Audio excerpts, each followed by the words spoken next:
નમસ્કાર, સમય news YouTube ચેનલમાં તમારું સ્વાગત છે. અનાજ કૌભાંડના મામલે સાંસદ મનસુખ વસાવા અને એમએલએ જેતર વસાવાના સામસામા આક્ષેપો. જાહેર શું કહ્યું?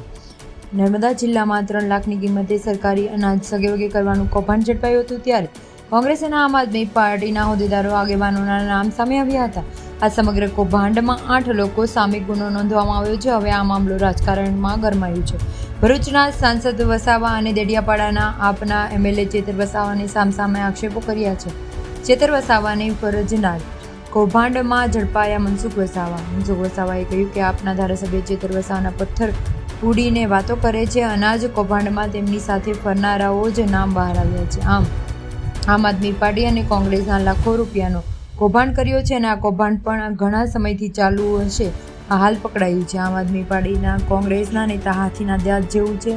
ચાવવાના જુદા અને દેખાડવાના જુદા, આવી રીતે તેનું અનુમાન કરવામાં આવ્યું છે. તમને જો અમારો આ વિડીયો પસંદ આવ્યો હોય તો સબસ્ક્રાઈબ કરો.